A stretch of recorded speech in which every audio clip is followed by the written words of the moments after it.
limits, like the industrial carbon tax, on Canadians, because it will trickle down to Canadians. We will not become an energy superpower if we put limits on them, unreasonable limits on emissions. We have got good, robust regulatory standards, but there's got to be a balance. What is good for the average Canadian and First Nations? What is good for our country? And what is good for the environment? We haven't had that conversation yet. I'm hoping to have that here today, Mr. Speaker. Thank you. Questions and comments. Question et commentaire.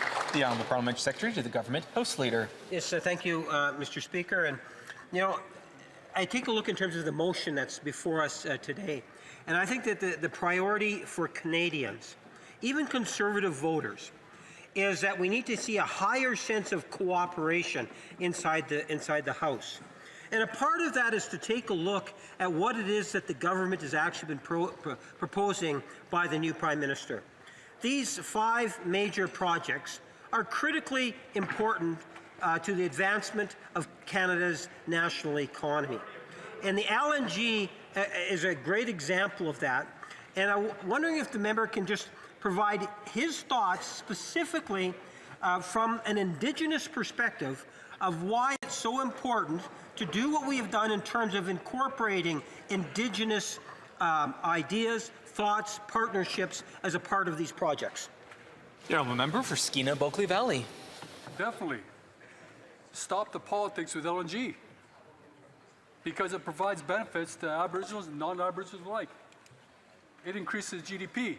But I'll tell you this, Mr. Speaker, there are no permits or authorizations needed by the federal government to approve Phase 2. It's all approved. And we just found that out today in committee hearings.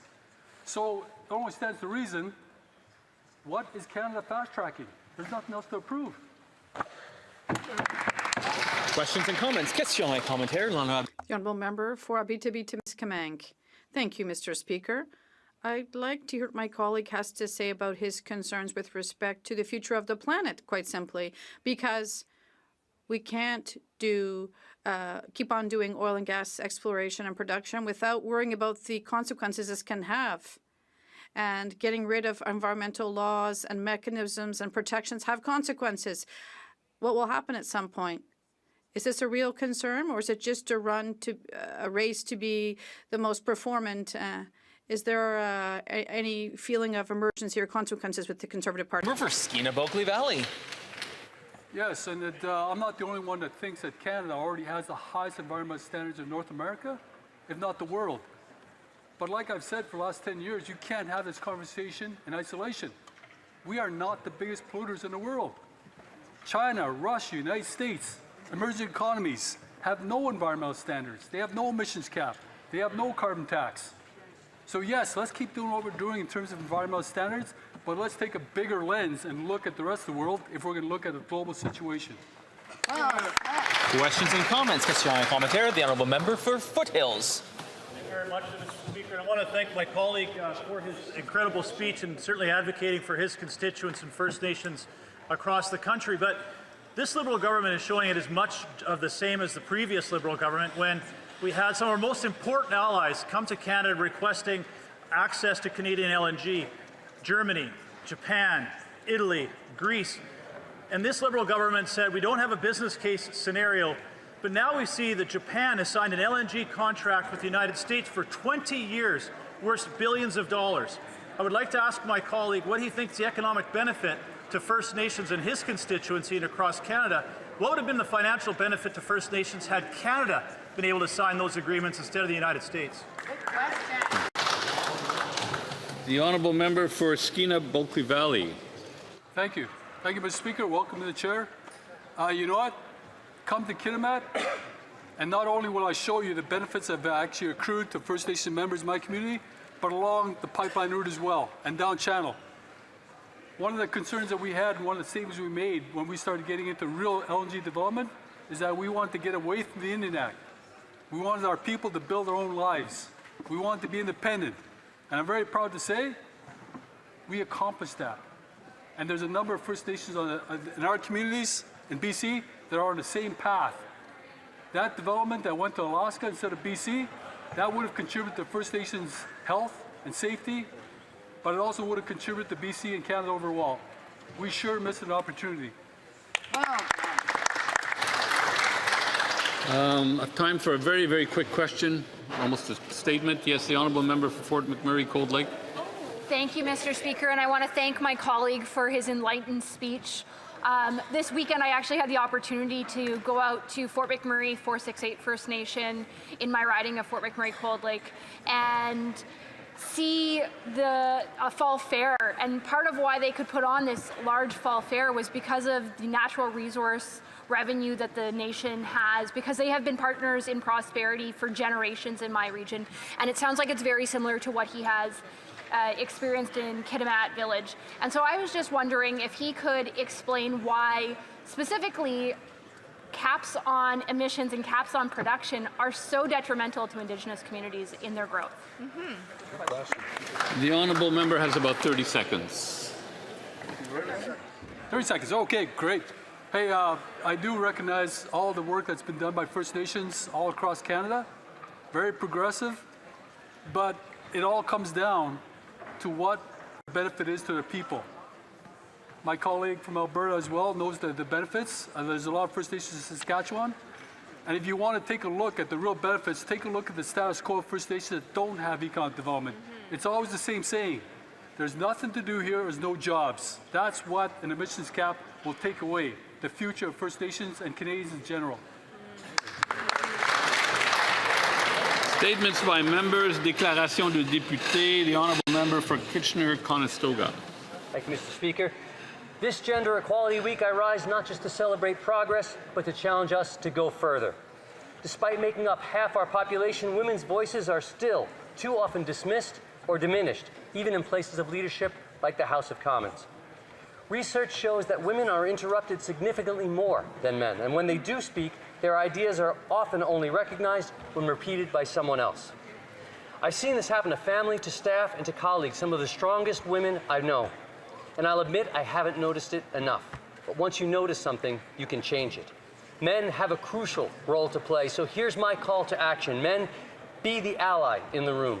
Listen more, interrupt less. Give credit where it's due, speak up when you see bias. Gender equality isn't achieved by one group, it's everyone's responsibility.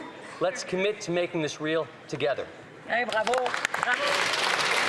L'honorable député de Port. The honourable member for Portneuf-Jacques-Cartier. Mr. Speaker, on June 20th, on the North Shore, a tragedy cost the lives of 3 rescuers when a helicopter crashed. Olivier Blouin was there, a constituent of mine. He was respected and admired, and he leaves his partner in bereavement, as well as his family members and colleagues. He was known for his dedication, his professionalism, and his generosity. He was inspired by one mission: to serve and rescue. Like his colleagues who were also victims of this accident, he was brave and altruistic. These men and women who spend their lives saving members of their community are true heroes. Today, it is with great sorrow that we underscore their dedication and the legacy they leave us. And I would extend my condolences to the other victims and their friends and families. Thank you for your service. We will remember you.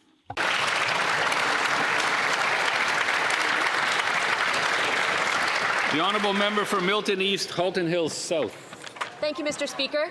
Yesterday, we honored Armenian Independence Day. Today, I stand before you representing the good people of Milton East, Halton Hills South to recall a pivotal moment in Canadian history, the arrival of the so-named Georgetown Boys to my riding in the 1920s, a group of over 100 orphaned Armenian children rescued from the Armenian genocide and brought to Cedarvale Farm in Georgetown. Their story is often called Canada's Noble Experiment. At that time, admitting non-British orphans was unprecedented. As such, this effort was the first humanitarian resettlement of its kind in Canadian history, setting a precedent for Canadian compassion in guiding policy.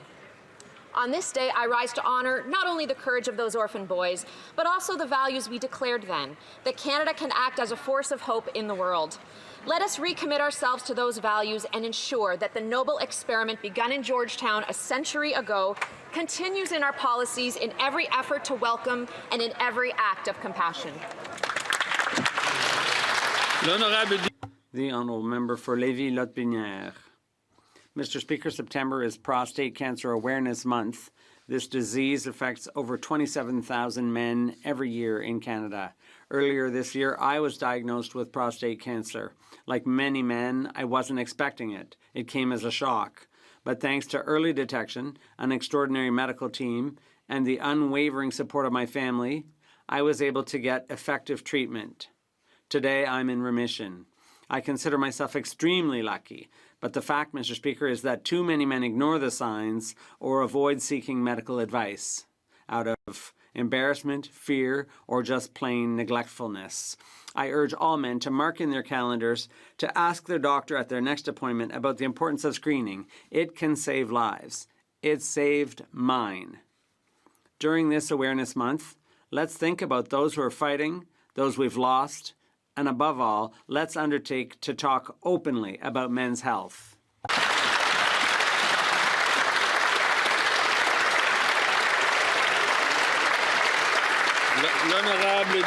The honourable member for Longueuil-Saint-Hubert. Mr. Speaker, today I'd like to highlight the exceptional work of a theatre group in my riding. This group is distinguished. They put on plays free of charge to the public in public places in cooperation with other groups. This makes theater accessible to everyone all across the Montérégie region. This is a profoundly human approach, and through its workshops, they promote meetings and outreach and reconciliation. I'd like to commend the entire team for the incredible contribution they make to Quebec culture. Thank you. Member for Sherwood Park, Fort Saskatchewan. A couple years ago, an Angus Reid survey for Cardist asked families the number of children they wanted. The Canadian women surveyed wanted, on average, 2.2 children, coincidentally right around the replacement level. But after that survey, the actual fertility rate in Canada hit an all-time low of 1.26, which means a gap between desire and outcome of almost one child per woman. For the first 15 years of this century, fertility rates in Canada held steady between about 1.5 and 1.6 births per woman, but have dropped precipitously since 2015. Now, the Angus Reid data confirms that people didn't just become less interested in children after 2015. Financial concerns played a major role in their decision to have fewer children than desired. It seems, unsurprisingly, that policies that put jobs and homes out of reach are forcing delayed family formation and leading to fewer kids. One of many consequences of lower fertility rates is greater loneliness for seniors who don't have the same human contact with the shrinking next generation. A shifting population age distribution also makes social programs for the elderly harder to sustain. So, Mr. Speaker, all of us need to work together to rebuild an economy where it's easier for people to have kids. The honourable member for Halifax. Mr. Speaker, I rise today to recognize the contributions of Canada's skilled tradespeople who build our homes, our infrastructure, and our future. From ironworkers to welders, from electricians to painters, and all the apprentices starting their careers, they are the backbone of our economy. Through our government's focus on major projects, we're creating more opportunities for Canadians to train, to work, and to build lasting careers in the trades. Our government knows that investing in training is investing in Canadians' future. By investing in apprenticeships and training, we're ensuring young people can enter these professions and experienced workers can keep their skills sharp. These investments are not just strengthening our workforce, they're strengthening our communities and ensuring Canada remains competitive on the world stage. Mr. Speaker, Canada has always been a nation of builders, and with the dedication of our unionized workforce, I'm confident we will continue building a stronger and more prosperous future for all Canadians. Thank you. The honourable member for Cambridge. Mr. Speaker, I recently got an email from a senior in Cambridge. She told me about her trip to the grocery store. She paid over $47 for a few basic items that would only last a few days. She's not asking for luxuries, just enough to eat and get by. The Prime Minister promised to create the fastest growing economy in the G7, but he delivered the fastest shrinking one instead. There used to be a guarantee in Canada that if you worked hard, saved up, got a good job, you'd be all set. But after 10 years of Liberal government, Canadians are worse off. According to Food Bank Canada, more than a quarter of all Canadians are facing food insecurity. Wow. The Prime Minister asked us to judge him on the cost of the grocery store, and Canadians are. With every $100 grocery bill, he gets a failing grade.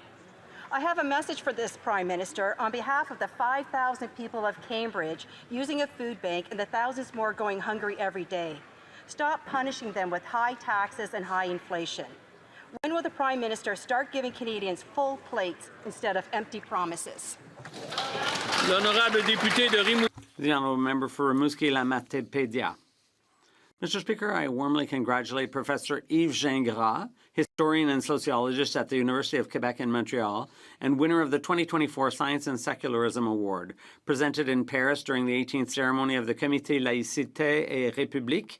The award highlights Professor Gingras' commitment to distinguishing between scientific knowledge and beliefs, as illustrated in his book on the impossible dialogue, Science and Religion. As director of the Observatory of Science and Technology, Yves Gingras embodies intellectual rigor and critical thinking.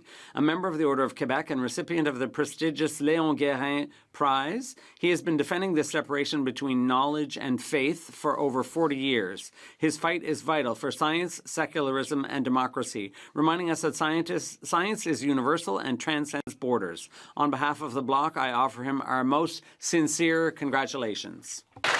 The honourable member for Winnipeg South Centre. Mr. Speaker, some of my fondest childhood memories include Jewish holiday dinners around the table with relatives, laughing, eating traditional foods, and sharing a sense of collective pride in knowing that we were honoring our ancestors and building a stronger community for the future. I can still hear my father's booming voice and the sight of his contagious smile as he eagerly greeted family as they entered our home. These gatherings meant so much to him, as they do to me. Sundown tonight will mark the beginning of Rosh Hashanah, the Jewish New Year. Although there will be cherished moments together this evening for Jews across our country, the joy of a new year will be accompanied by fear and anxiety, worsened by increasing anti-Semitism that has found an emboldened place in our country. Despite the hate that they continue to face, Jews in Canada will, as we have for thousands of years, continue to persevere. On the eve of this new year, I am proud to stand as a Jew in this chamber to wish the community a Shana Tova. May the upcoming year be filled with peace, joy, and the prospect of a brighter future. Thank you.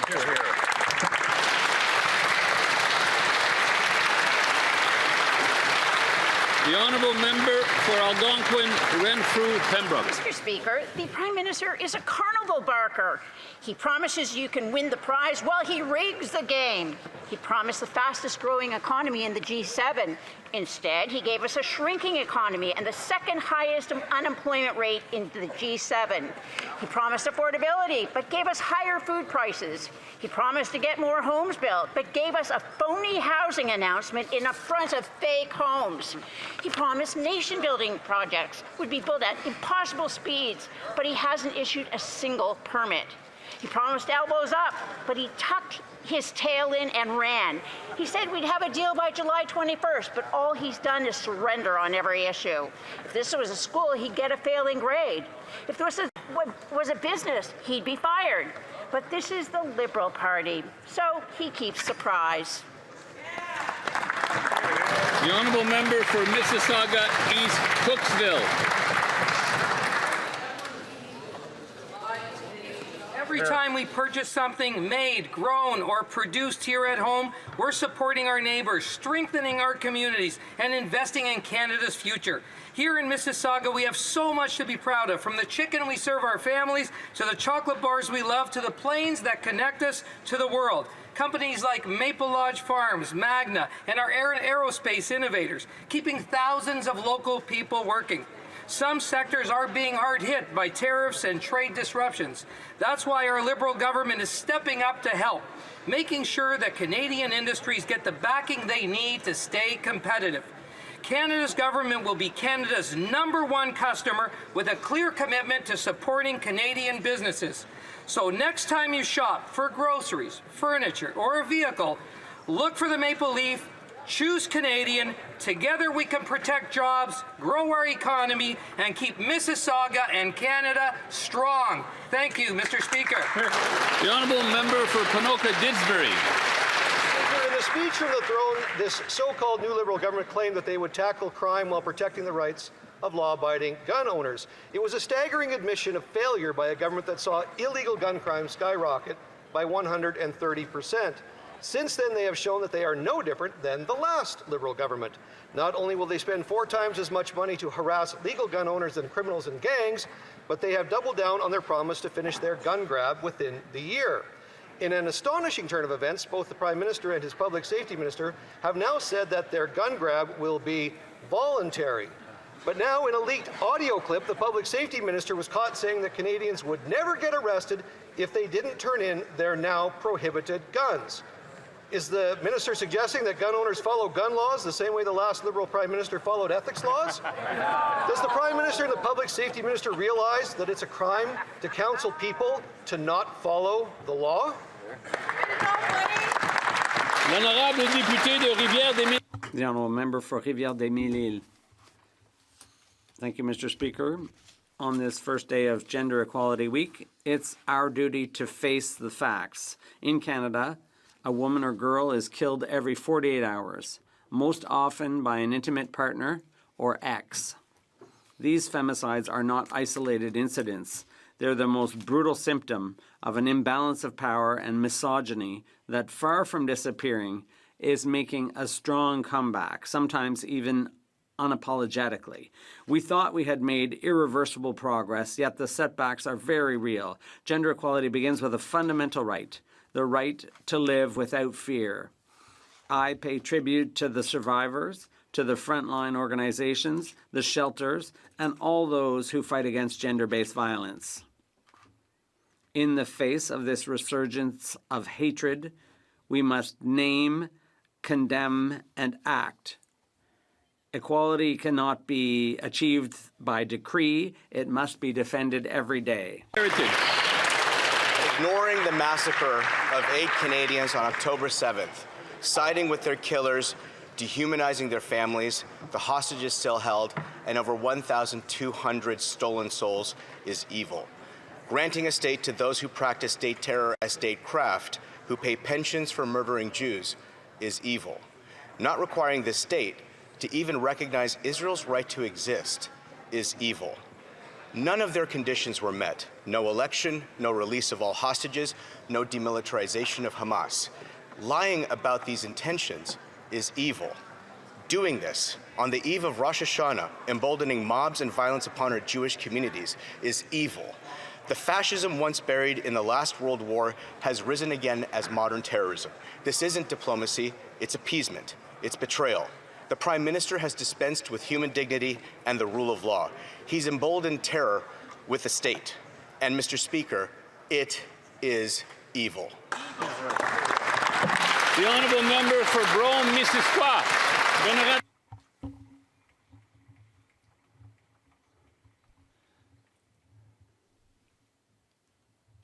In Brome-Missisquoi, we have the Centre for Innovation, which is the largest microelectronics and semiconductor research facility in the country. And I'd like to give a shout out to the CEO, whose visionary leadership has recently been recognized internationally.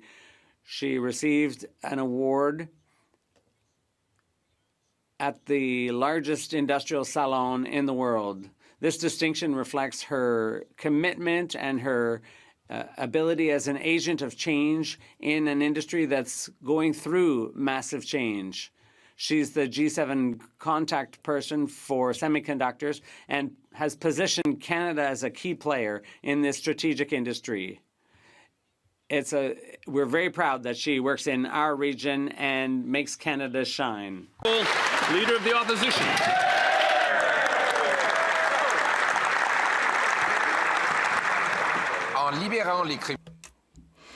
The Liberals are setting criminals free. They're wasting money. They are targeting sports shooters and recreational shooters who abide by the law. The Liberals have increased firearm-related crime by 30%. That we already knew. Yet the Minister of Public Safety accidentally revealed the truth and was recorded doing so. He said that confiscating the firearms of law-abiding firearm owners was a waste of money. Does the Prime Minister agree with his minister? Merci pour la question. Thank you for the question. Mr. Speaker, on Sunday I had a conversation with an individual that I've known for many years who recorded it without my knowledge and had it leaked to a gun lobbyist. In that conversation, Mr. Speaker, the subject of the assault-style firearms buyback compensation program was discussed. In trying to address this issue, Mr. Speaker, the individual's frustration, my comments were misguided. Having said that, Mr. Speaker, it's important to have the program in place. This is what Canadians are looking for. And I do want to note that the Leader of the Opposition has voted against every single gun measure. The Honourable Leader of the Opposition. By freeing rampant gun criminals and wasting billions of dollars of police and border resources targeting law-abiding, licensed, trained and tested firearms owners, this government has overseen a 130% increase in violent gun crime. But over the weekend, the Minister of Public Safety accidentally told the truth, and he was recorded doing it. He said that the gun grab is not worth the money, that it will go over budget, and it would be better just to lock up the criminals, but that they're going ahead with the bad policy because it's good politics. Does the Prime Minister agree? The Honourable Minister of Public Safety. Mr. Speaker, it's a good thing there's a recording of it so that Canadians can have a look for themselves. Let me be very clear, Mr. Speaker. Canadians want responsible gun control. They wanted it in 1989 after a man killed 14 women at École Polytechnique. They wanted it after 6 people were murdered at the Quebec City mosque shooting. And they wanted it after the biggest mass shooting in our history, where a man opened fire and killed 22 people in Nova Scotia. Mr. Speaker, why are the Conservatives against keeping guns off our streets?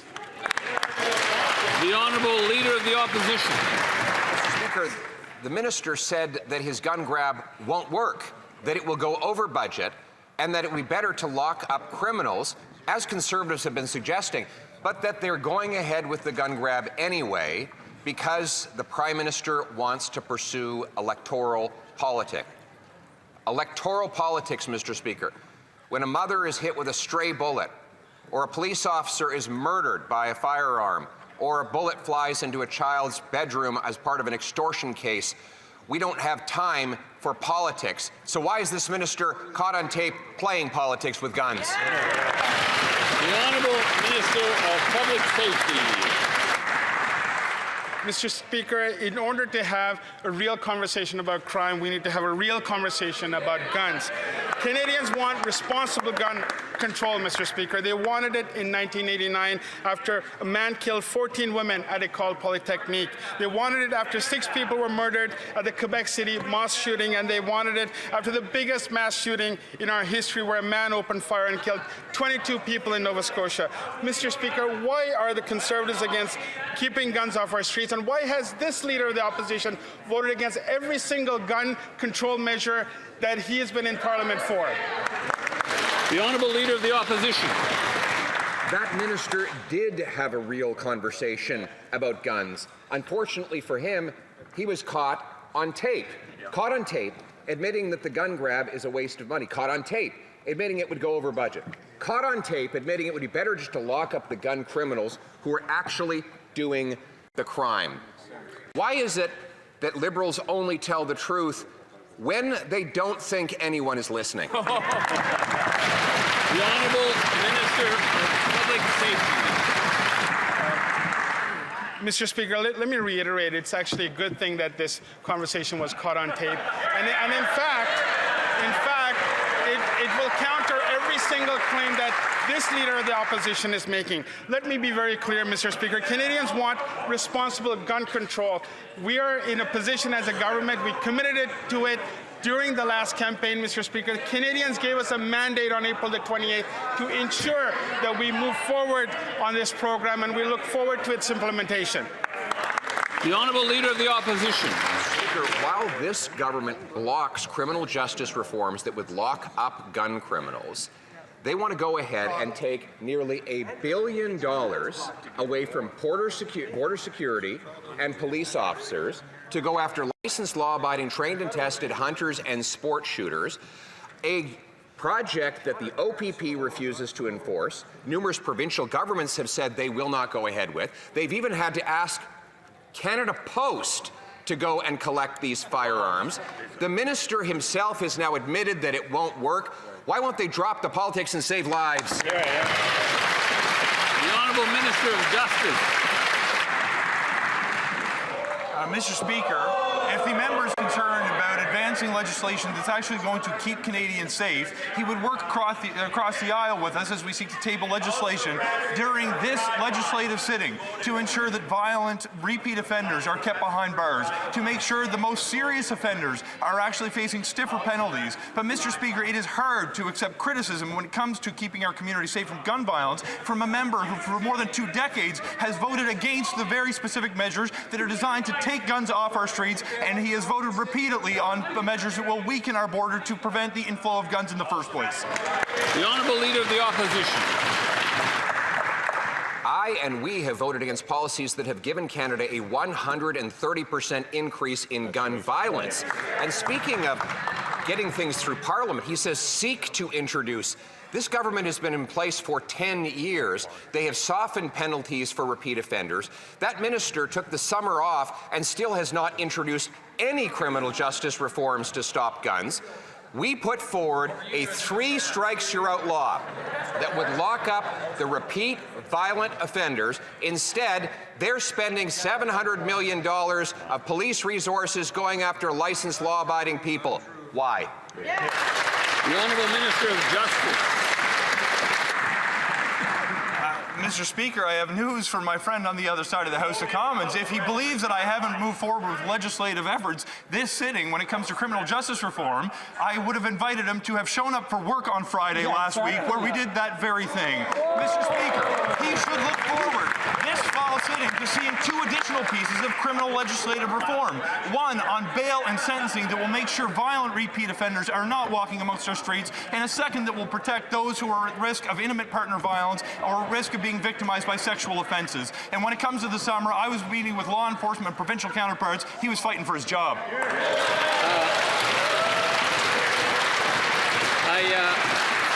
As the member knows, we cannot suggest that somebody was present or not in the House.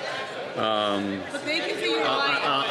assuming he meant it in a very vague way, that it had something to do with, I don't know, something else. But I'll just give that warning to the member. L'honorable député de Saint-Jean. The Honourable Member for Saint-Jean. Mr. Speaker, with its factum to the Supreme Court against Bill 21, Ottawa is basically bordering on conspiracy theory. By challenging state secularism, the Liberals are creating a slippery slope towards disaster scenarios such as banning places of worship. The Liberals even suggest that Quebec might reinstate slavery or executions. This speaks volumes about how Canadians view Quebec, Mr. Speaker. They say, don't give them too much parliamentary sovereignty. They're crazy enough to reestablish slavery. If the government wanted to tarnish Quebecers' reputation, it couldn't have done so better than through this factum. Will the government withdraw it? The Honourable Minister of Justice. Mr. Speaker, we are working towards the national interest. This matter is in the national interest, so the federal government must protect the Constitution. As the member knows full well, the Supreme Court of Canada is absolutely the right forum for this type of debate. The Honourable Member for Saint-Jean. Mr. Speaker, the federal government is attacking much more than secularism at the Supreme Court. They are also attacking Quebec's parliamentary sovereignty by amending the Constitution through the courts without debate. This is a power grab which goes against the purpose purpose itself of the notwithstanding clause, which is to protect democracy from judiciary governance. If the federal government wants to amend the Constitution, that should be debated in our parliament and in the public space, not in court. Will the government withdraw its brief and stop using judges to undermine Quebec's parliamentary sovereignty? L'honorable ministre de l'Identité. The Honourable Minister of Identity and Canadian Culture. Thank you, Mr. Speaker. With all due respect to my colleague, what she's saying is misinformed. The federal government's representations to the Supreme Court will not prevent provinces and territories from continuing to be able to use Section 33 of the Charter and using the notwithstanding clause.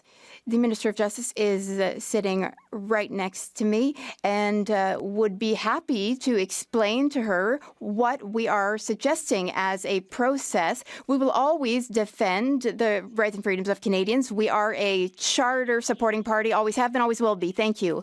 The Honourable Member for Rivière-du-Nord. Mr. Speaker, when the Liberals say that they're not attacking secularism before the Supreme Court, it's false. What they should be saying is that they're not only attacking secularism. By attacking the notwithstanding clause, they are also attacking the protection of the French language and signage in French. They're even attacking consensual matters such as protecting children's identities in otherwise public trials, or also attacking the absence of lawyers in small claims courts. They're attacking democracy. They're even attacking Quebec's model. Will they finally withdraw the challenge, Mr. Speaker? The Honourable Minister for Identity and Canadian Culture. Mr. Speaker, I'm a very proud Quebecer. There are many very proud Quebecers on this side of the House. We have been supporting Quebec for years, for decades, Mr. Speaker. What the member across the way is claiming is untrue. We are the first federal government to officially acknowledge the decline of the French language. We invested heavily to protect French. We're the first in history to invest in out of Quebec immigration targets for Francophone immigration. We increased the percentage. We are supporting and defending the French language. That's what we're doing on this side of the House, Mr. Speaker. November for Calgary East. After 10 years of Liberals, food prices have skyrocketed 40%. This Prime Minister said he'd be different, and he's right. He's even more expensive than Justin Trudeau was. He's doubling the deficit, racking up the federal debt, and blocking anything that would help bring food prices to come down. Liberal inflation is making food prices 75% over the bank's target. Why doesn't this Prime Minister just get out of the way so Conservatives can pass common sense legislation like the Canada Sovereignty Act and actually bring down the cost of groceries? The Honourable Secretary of State for Financial Institutions. Mr. Speaker, in the last election, Canadians had a clear choice between a leader that has economic and business experience versus a leader that has none. We are focused on affordability for Canadians, cutting taxes for 22 million Canadians. We are cutting the consumer carbon tax. We are cutting the GST for first-time homebuyers. And we are going to build homes at a scale not seen since the Second World War.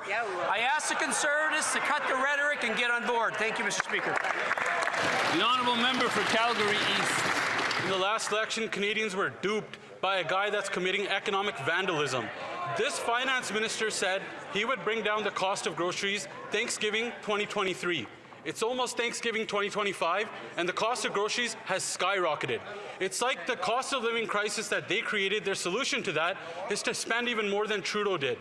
Why doesn't this Prime Minister stop competing with Justin Trudeau for the most expensive Prime Minister in Canadian history and get out of the way so Conservatives can fix everything these guys broke?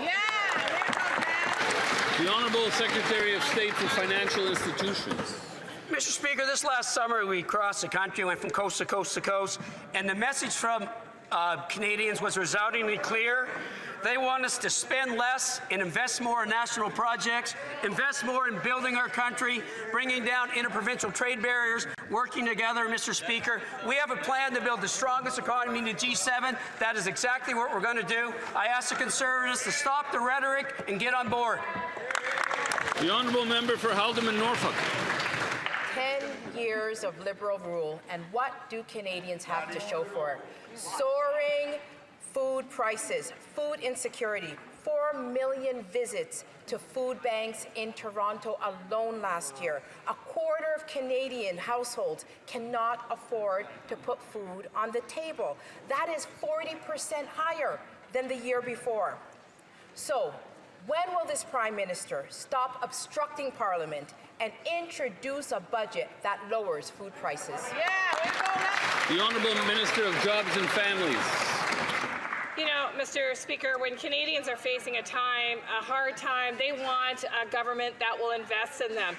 And today, as the Canadian Building Trades Unions visit us in Ottawa, celebrating the investments in major projects that are going to create great paying jobs for tradespeople all across this country, with a government that's focused on making sure that we cut taxes for individuals, 22 million Canadians, when making sure that Canadians have what they need. Canadians chose well, and they chose this government, Mr. Speaker. The Honourable Member for Haldimand Norfolk. Canadians want a government that will deal with this affordability crisis. This crisis happened on their watch. This Prime Minister promised Canadians that they could judge him by the price of groceries. Well, the numbers are in. Apples are up 14%. Potatoes are up 16%. Canned food is up 26%.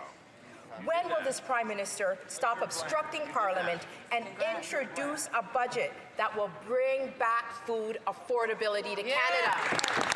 The Honourable Minister of Jobs and Families. Well, Mr. Speaker, Canadians are intelligent, and they knew better than to place their vote with the opposition, with Conservatives that were threatening, indeed voting against everything that was making their lives more affordable. Whether it was a school food nutrition program, whether it was the Canada Dental Care Plan, whether it was investment in seniors, increasing supports for seniors, whether it was investments in infrastructure, Mr. Speaker, time and time again, Conservatives voted against these measures. Canadians saw with their eyes they could not count on Conservatives to protect them. The Honourable Member for Parry Sound Muskoka. After 10 years of Liberals, experts are now warning of up to 100,000 job losses in the housing sector by 2027. Builders are laying off their trained staff, even though the Prime Minister promised to double housing construction. Housing starts have stalled completely in the GTA and the Lower Mainland, where the housing crisis is the worst. In Ajax, housing starts are down 100%. Builders are praising our common sense plan to remove the GST on all homes under $1.3 million, saying it will restart home building. So why doesn't the Prime Minister want home builders building homes? Good question. The Honourable Minister for Housing and Infrastructure. Thank you, Mr. Speaker. Well, to the member opposite, that's exactly why this government is committed to the most aggressive affordable housing program in our history. That's excellent. We need to focus on affordability. Canadians have spoken. Canadians have elected this government to deliver on affordability. With a tax cut, with a focus on affordable housing, we're seeing right out of the gate, Build Canada Homes focused on 4,000 homes in 6 cities across Canada, $1 billion into supportive housing, and 700 units of housing in Nunavut. We need to scale up. We expect their support. The Honourable Member for Montmorency-Charlevoix. Mr. Speaker, after 10 years of this Liberal government, inflation is increasing. In fact, according to a Food Banks Canada report, 25.5% of households are struggling to put food on the table. We found out about a senior who has been working hard his whole life and can't even feed himself. I traveled through my riding this summer. I met hundreds of people, good people who work hard every day to put food on the table. Mr. Speaker, when will the Prime Minister stop obstructing Parliament and table a budget that will bring down food prices? The Honourable Government House Leader. Mr. Speaker, the member across the way knows full well that the budget will be tabled soon. We will be calling on his support for the budget. We have a plan to build Canada up, to create more job opportunities. We want to use our young people to succeed. We want to take advantage of Canada's expertise in aluminum and other sectors, and we will want his support. The Honourable Member for Montmorency-Charlevoix. After 10 years of these same old Liberals, requests for food aid are skyrocketing. In Montmorency-Charlevoix, my riding, like elsewhere in the country, food banks are facing an unprecedented increase in demand.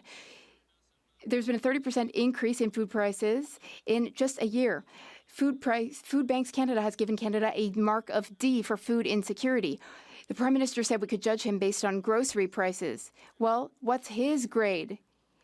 G for groceries or F for failure? The Honourable Government House Leader. The member across the way is new here. He likely hasn't had the opportunity to meet with his party's whip.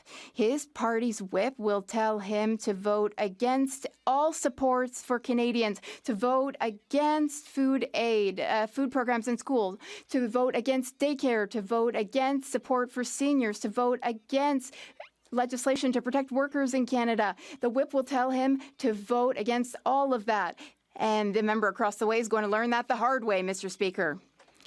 The honourable member for Lac-Saint-Jean. Mr. Speaker, there's been a shocking revelation from Radio-Canada. Members of organized crime groups are entering Canada on student permits in order to get rich through fraud, car theft, identity theft, and more. Once again, instead of taking responsibility, the Department of Immigration is burying its head in the sand. In the department's response to the news story, IRCC blamed universities, even though this is exclusively a federal government responsibility to screen people entering Canada, including screening international students. The Department of Immigration is responsible for this. When will it get to work and fight organized crime instead of blaming universities, Mr. Speaker? The Honourable Minister of Immigration, Refugees and Citizenship. Thank you very much, Mr. Speaker. Canadians gave us the mandate to restore the international student program and to bring our levels back to reasonable levels, and that's what we are doing. According to the latest numbers, there's been a decrease of 144,000 study permits granted.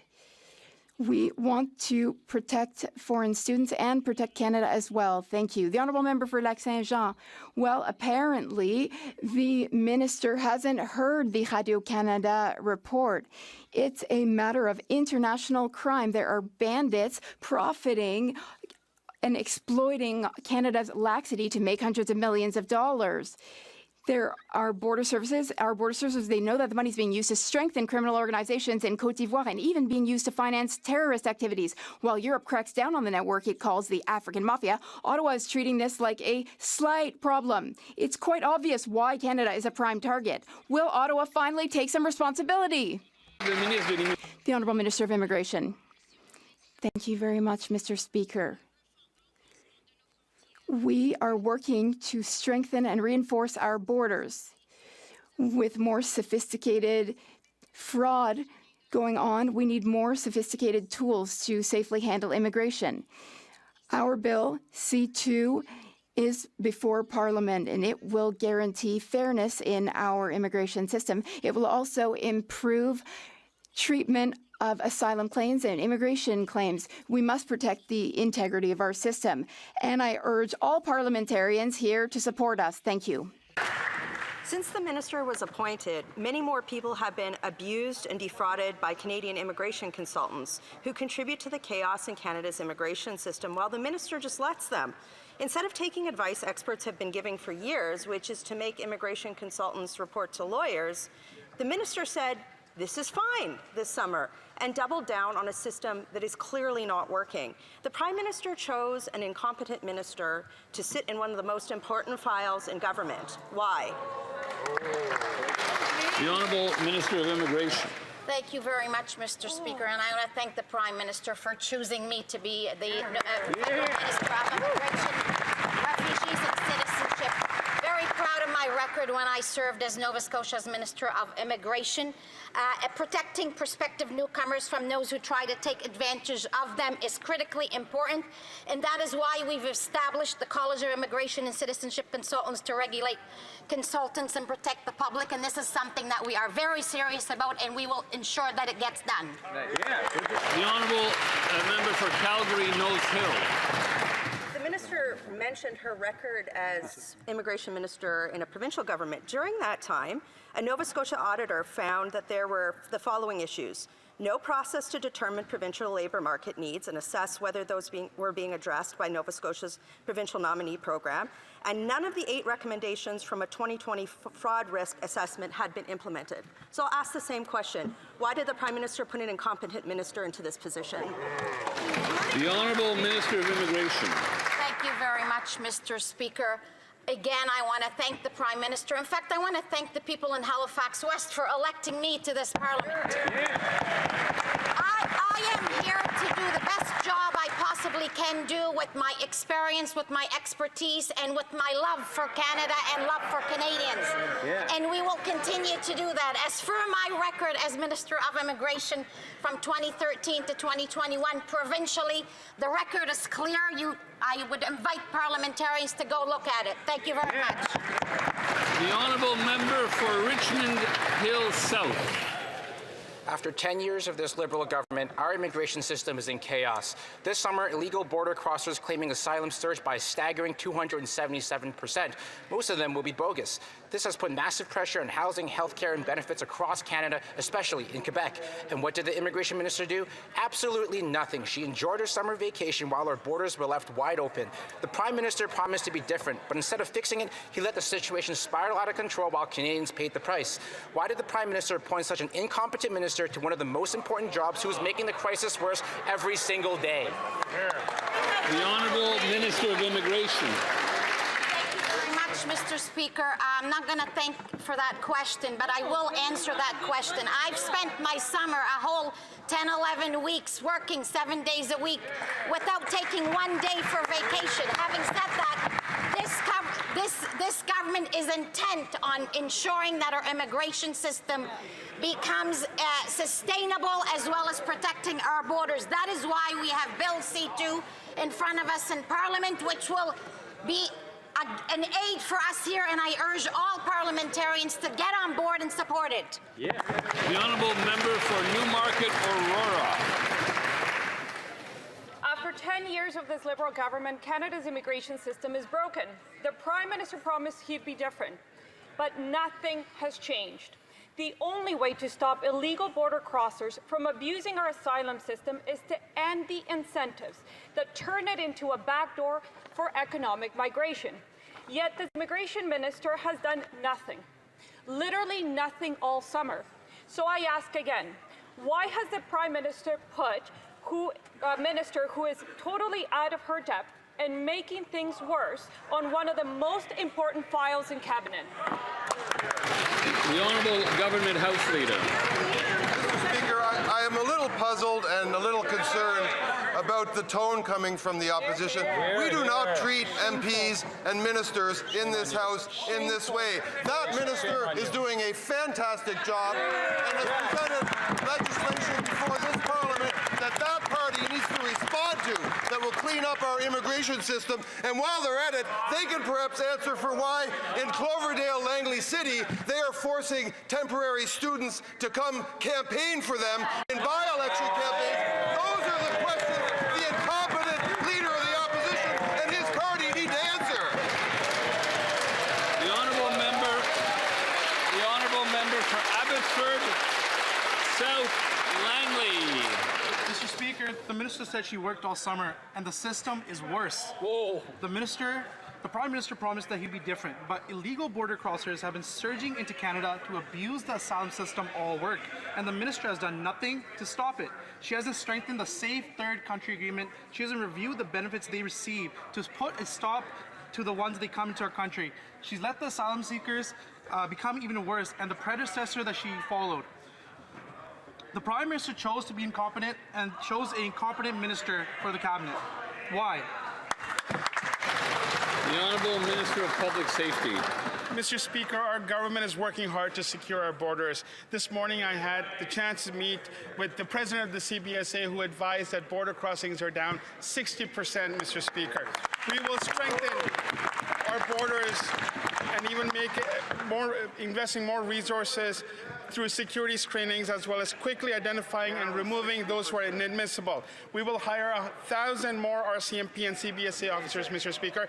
We have Bill C-2 in the House right now, Mr. Speaker. If this party opposite is serious about border crossings and immigration, then they should pass it swiftly, Mr. Speaker. The honourable member for Hamilton West, Ancaster Dundas. Mr. Speaker, Hamilton is proud to be Canada's steel city, with a long history of organized labor and skilled trades. Our country's industry, housing, and infrastructure, the foundations of our economy, have always been built by workers in the building trades. Could the Secretary of State for Labor update this House on how our government is supporting apprentices and helping workers get the training they need to literally build Canada's future? The Honourable Secretary of State for Labour. Finally, a good question, Mr. Speaker. I've been meeting with workers from Surrey to St. John's, including Canada's building trades unions. We're in town this week, and they all say the same thing. It's time to build. That's exactly what we're doing, Mr. Speaker. From major nation-building projects to building Canadian homes, Mr. Speaker, we're building big with Canadian steel, Canadian lumber, Canadian unionized workers. We're creating thousands of jobs and apprenticeship opportunities through the Union Training Innovation Program. Mr. Speaker, we're investing in training the next generation.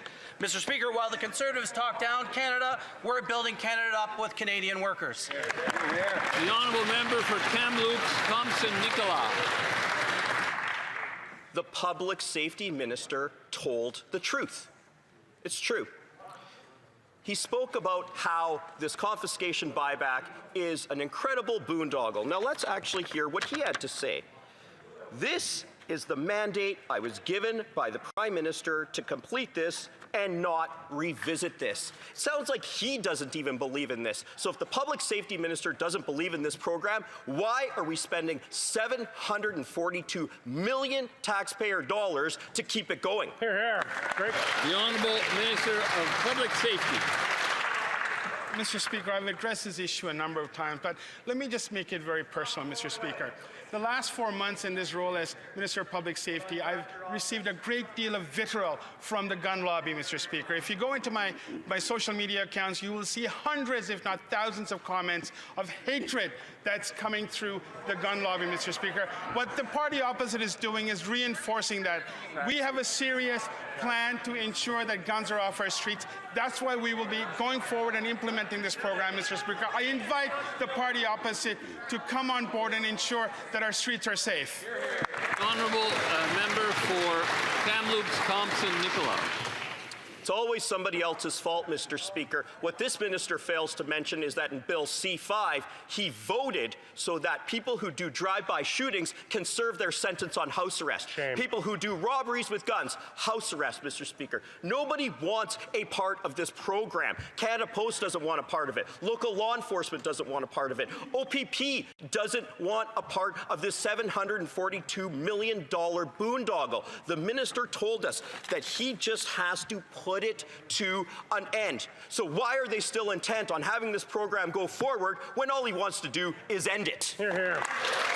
The Honourable Secretary of State for Combating Crime.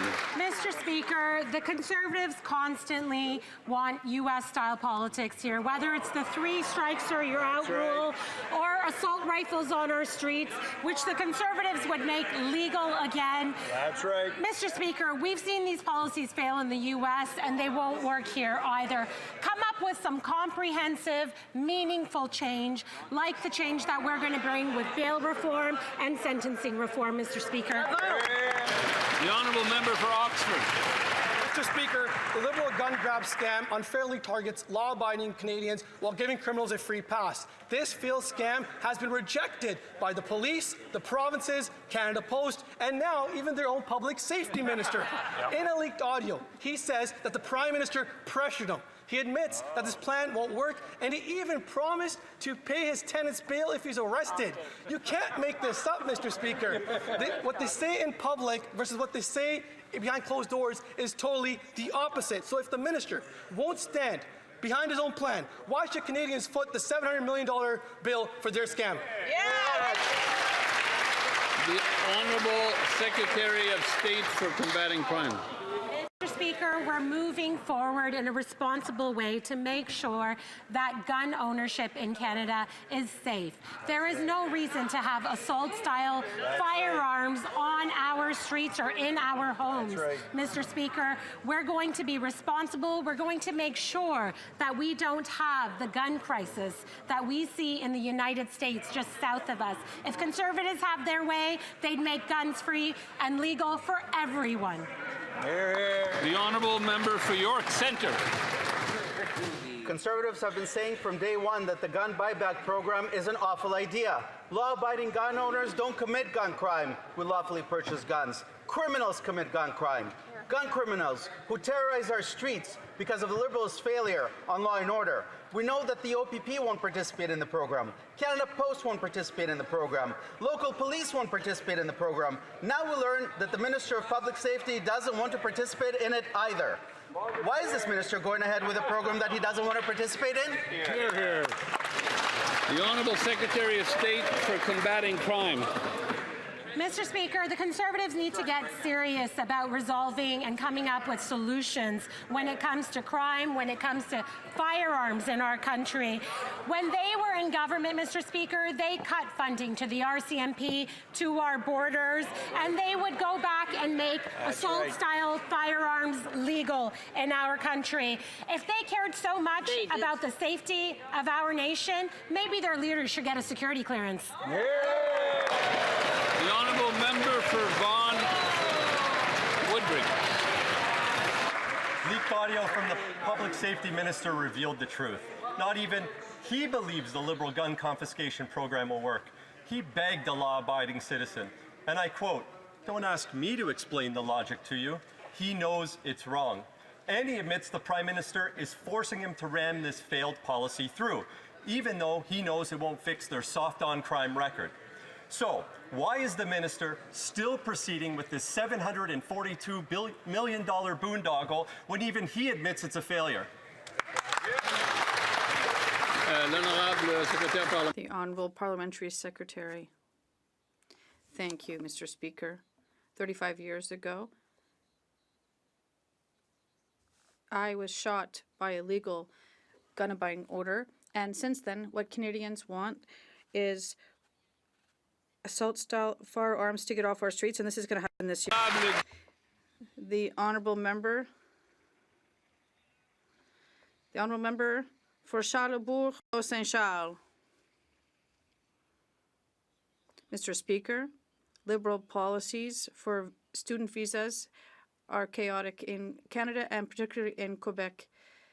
They allow mafioso-type African criminals to get in, and there are people from Ivory Coast who have scammed Canadians out of money who are allowed to come to this country. What is the Prime Minister doing to fight this scourge of fake students who are criminals?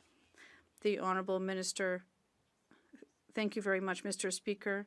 Canadians have given us the mandate to reestablish the international student program at viable levels, and we're doing this. We also have Bill C2 before us in the Parliament, and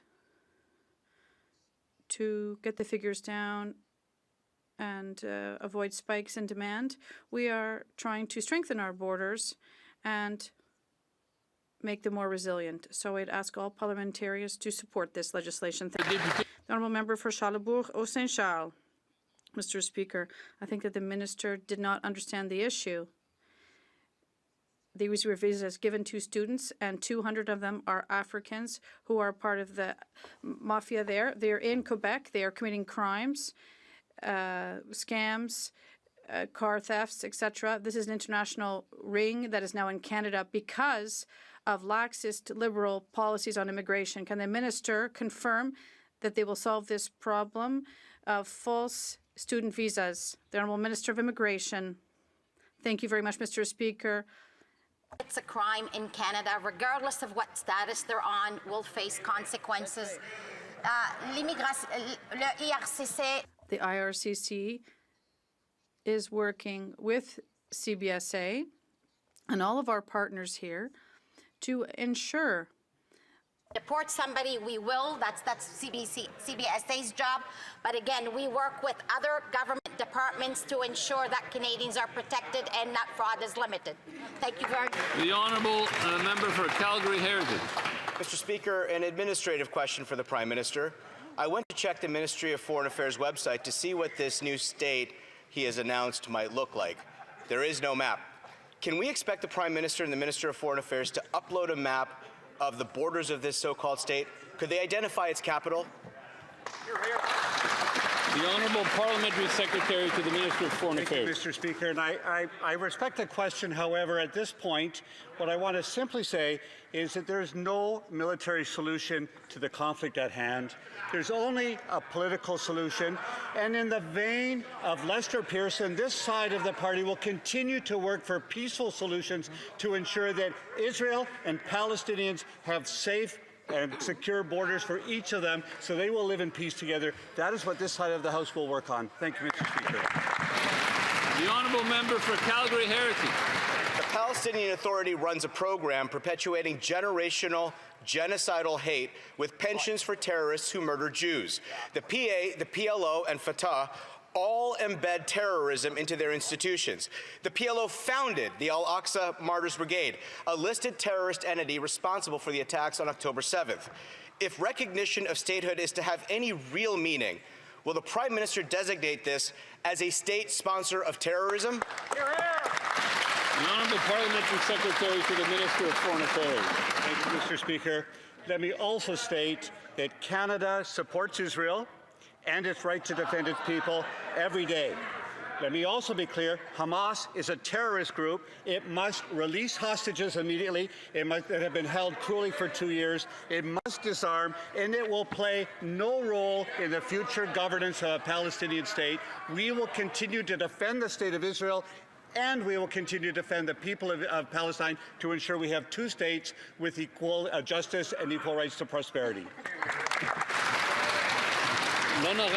The Honourable Member for Terrebonne.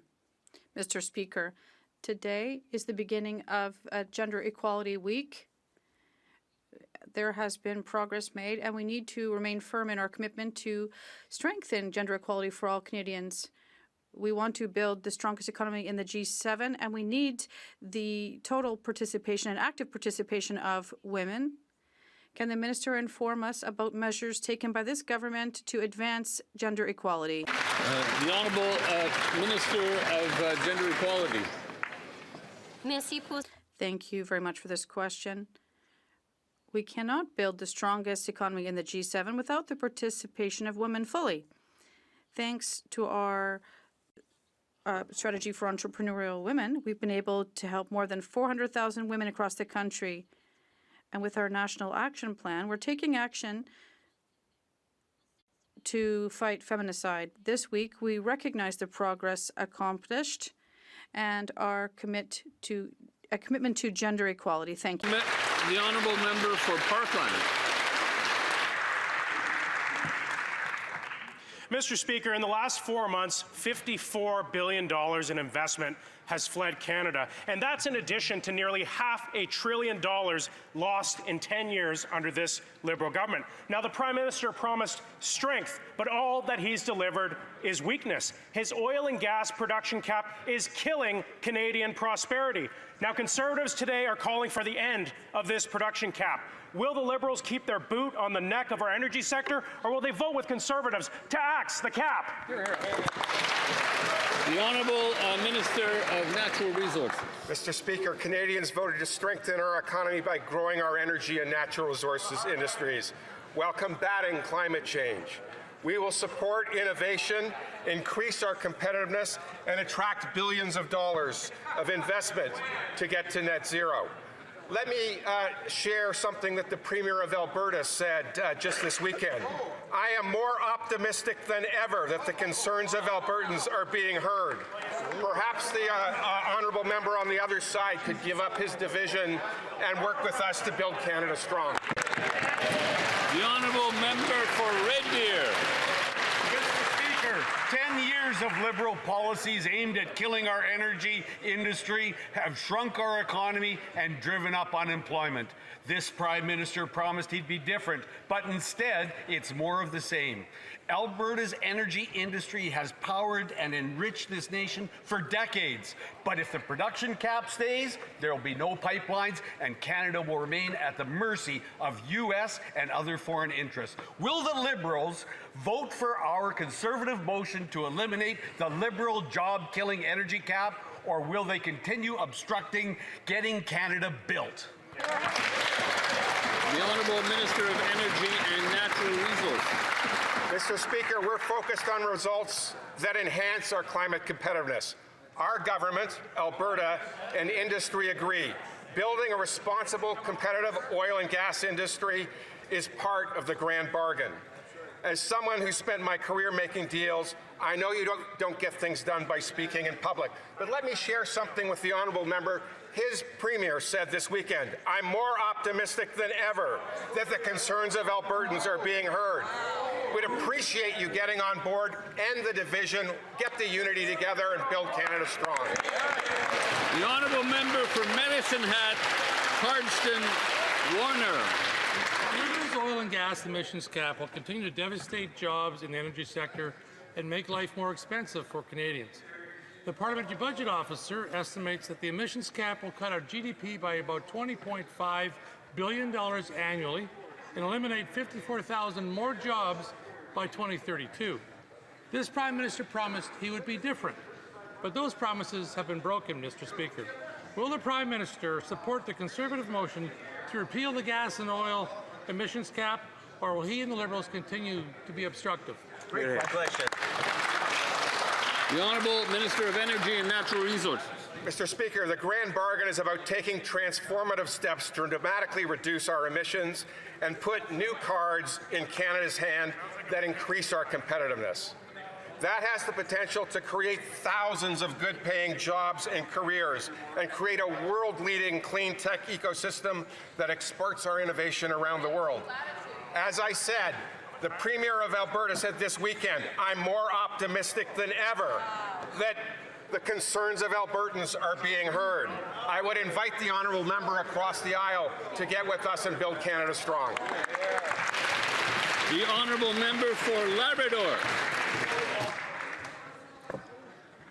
Mr. Speaker, for too long, northern communities like those in my own riding of Labrador have had to rely on diesel-generated electricity to keep the lights on at costs that are too high. Can the minister share with this House how our new government is replacing diesel with dependable, clean power in the north while helping communities build the sustainable future they deserve? The Honourable Minister of Northern and Arctic Affairs. Mr. Speaker, I'd like to thank the member Labrador for this question. Mr. Speaker, our new government is supporting Indigenous-led transitions from diesel to dependable clean power. In Yukon, Kluane First Nation wind and battery project provides about half the community's power and saves over 300,000 liters of diesel a year. In Nunavut, the Inuit-led Sanikuluak wind project will replace up to 70% of local diesel use. Project by project, we are delivering cleaner, more affordable power across the north. The honourable member for Beauce. Mr. Speaker, I'd like to go back to last Friday's question. The Liberal government announced it's building 4,000 new homes at the cost of $13 billion. That's $3.2 million per door. With $3.2 million in Beauce, we could build 15 homes, not one. We could build more than 4,000, and with 13,000, we could build 20,000 homes, not 4,000. The math doesn't add up. With the Liberals, it always costs more and more and more. Minister of Housing and Infrastructure. Mr. Speaker, thank you for this question. The Conservatives are already getting the math wrong. That's right. And we need to set this straight.